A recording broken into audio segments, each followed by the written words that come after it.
Francisco, louvado seja.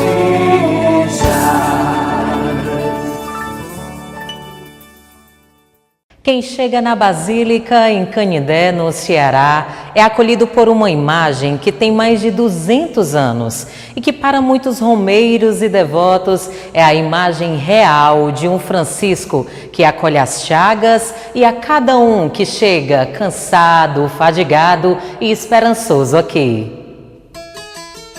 A imagem de São Francisco, chamada Imagem Milagrosa, devido aos pedidos, agradecimentos do povo, teve esse título, né, de Imagem Milagrosa. É muito querida pelo romeiro, né, pelo povo de Canindé, pelos devotos de São Francisco em geral, né? Não por conta da beleza artística dela, mas sim pelo santo, que opera milagres, né? O pobrezinho de Assis, querido pelo mundo todo. Ela chegou por volta de 1796, que foi o ano que foi terminado a segunda igreja, porque antes, em 1775, tinha uma capelinha pequena construída por Xavier de Medeiros, né? Aí, em 1796, foi inaugurada uma nova igreja, né? 1796 terminou todo o trabalho da nova igreja e acharam por bem assim, porque a imagem primitiva é muito pequena, só tem 67 centímetros, São Francisquinho, que é nosso querido São Francisquinho, né? Ele ficava muito pequeno para essa igreja. Aí lá, por essas tantas desse tempo, chegou um coronel chamado Jerônimo Machado e ofertou ao santuário uma imagem de São Francisco, talvez proveniente de Portugal, né? Aquelas imagens mais antigas nesse período vinham de fora, né? Aí, em 1796, ele trouxe a imagem de São Francisco e logo foi colocada no altar. E logo também já foi querida e apreciada pelo povo e pelos peregrinos. Por que que São Francisco de Canindé tem tanta folha de ouro na roupa dele, se ele foi pobre, deixou a riqueza para ser pobre? Mas aí está aí a história, por conta do bem que ele fez na terra, né? Aos pobres, os milagres que ele fez, né, em vida, São Francisco, e opera até hoje os milagres. Aí por conta disso, na imaginação dos artistas e da igreja, ele é um santo querido no céu, iluminado, né? Por isso que tem essas características das roupas com ouro, com essa coisa toda, como se fosse uma coroa de um revestimento pelo bem que ele fez na terra, né? O ser santo. E ele expressa muito a devoção ao Cristo crucificado. Você vê que ele segura a imagem do Cristo crucificado, né? Por conta da devoção que São Francisco tinha à paixão de Nosso Senhor. É tanto que no ano de 1224, dia 17 de setembro, ele recebeu as chagas de Cristo por merecimento de tão vida parecida com a de Cristo. Ele se assemelhou tanto ao Cristo que se chamava o outro Cristo, né, na terra, quando em vida ainda. Aí por isso que ele sustenta na mão, contempla a paixão de Cristo. Você vê que ele é olhando para a cruz, né?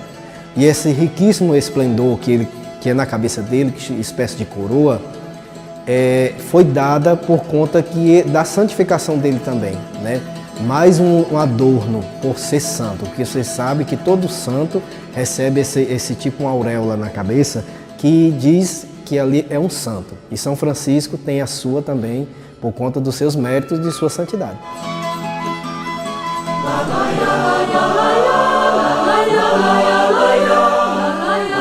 A primeira vez que ela foi restaurada, depois que ela chegou, né, foi em 1864.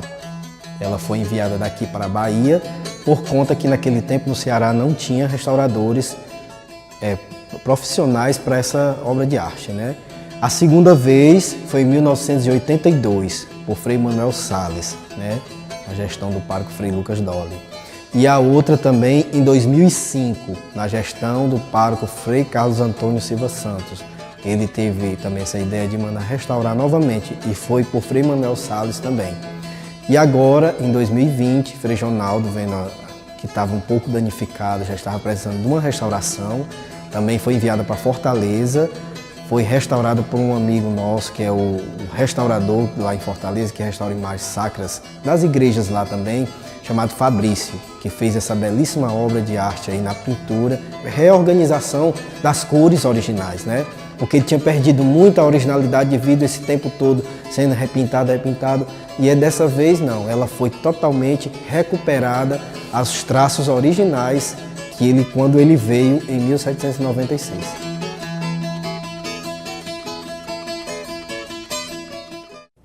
O Santuário de Canidé busca sim manter com cuidado e zelo este símbolo de nossa fé. Sim, um símbolo de nossa fé e de nossa história. Poucas vezes ela saiu do altar-mor do santuário. Seus detalhes em dourado, olhar piedoso e as mãos chagadas trazem o valor que ela tem aos devotos. É o sagrado que toca a fragilidade e a resistência dos romeiros e canideenses. Raramente ela sai do altar, porque ela sai só quando é questão de restauração da igreja, pintura, né? Ou alguma limpeza assim que a gente vai fazer nela, a gente desce. Ela passou um período na igreja de Nossa Senhora das Dores, de 1910 a 1915. Que foi o ano que foi ampliado o santuário por Frei Matias. Ela foi retirada da Basílica para a Igreja de Nossa Senhora das Dores, que ficou como matriz provisória, né? Por 5 anos, São Francisco ficou na Igreja de Nossa Senhora das Dores, por conta da ampliação do Santuário Velho para o Santuário Novo, né? As adaptações, aí ele teve que se deslocar para a Igreja das Dores. Todas as imagens da Basílica foram para a Igreja das Dores, que ficou lá como sede do santuário e matriz por conta da reforma. De lá até hoje ele saiu poucas vezes. Saía assim, daqui da Basílica para o convento por conta de alguma pintura no santuário, né? Alguma restauração nas coisas, alguma modificação, alguma coisa. Mas só saía pouco tempo.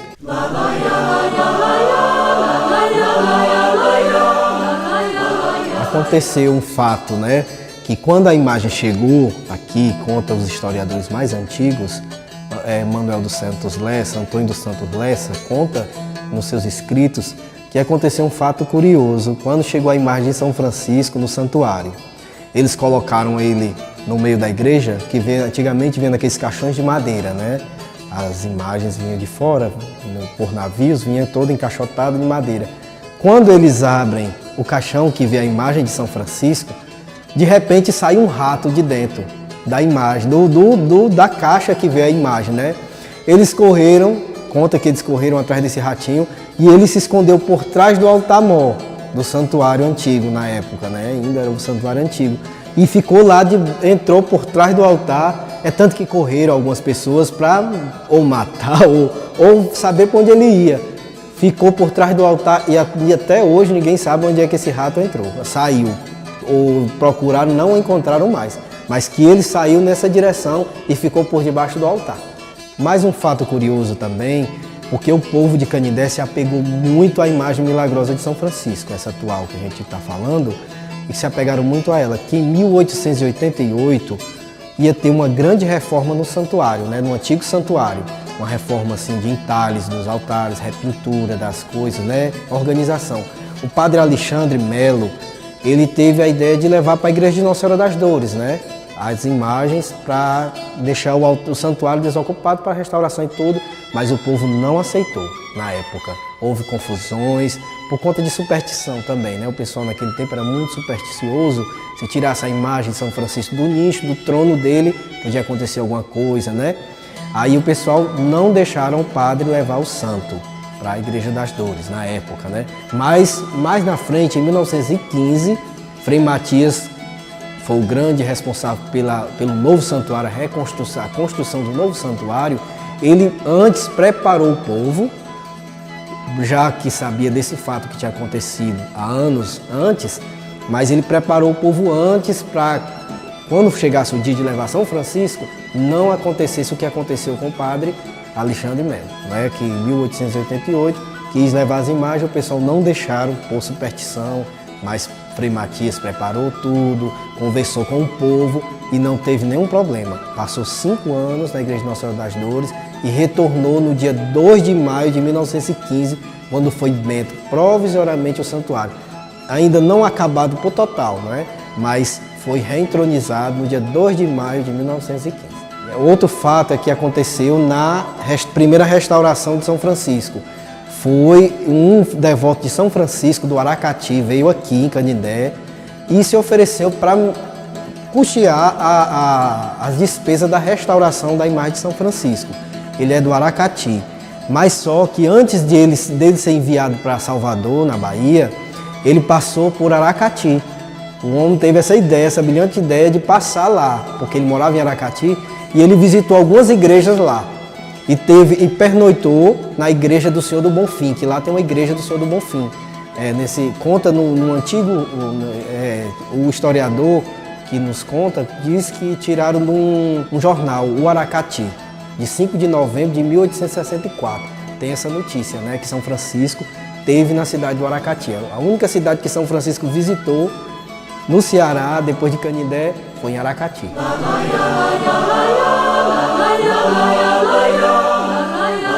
Os romeiros, ele procura muito o santo vivo, mas até então a gente não entendia porque era o santo vivo.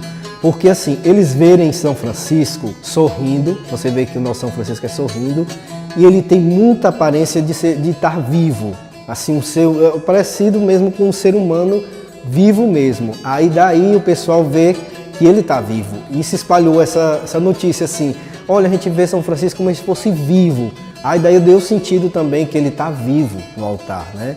O pessoal conversa com ele, a gente que tem pouco tempo, ou assim um tempinho de olhar, a gente vê o povo conversando com São Francisco, pedindo graças, bênçãos, agradecimentos também, pedindo sua casa própria. Já vi muitas vezes pedindo a casa, outra vez vem agradecer e traz a casinha, né, em miniatura, mas traz para ele ver tudo que eles vão fazer dentro da Basílica, como depositar algum dinheiro ou trazer alguma coisa, eles mostram, apresentam a São Francisco.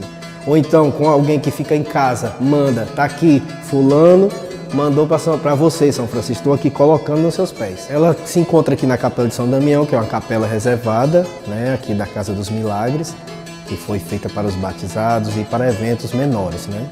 Aí ela está aqui por conta que ela tem que ser novamente benta, né? Ela tem que ser reentronizada.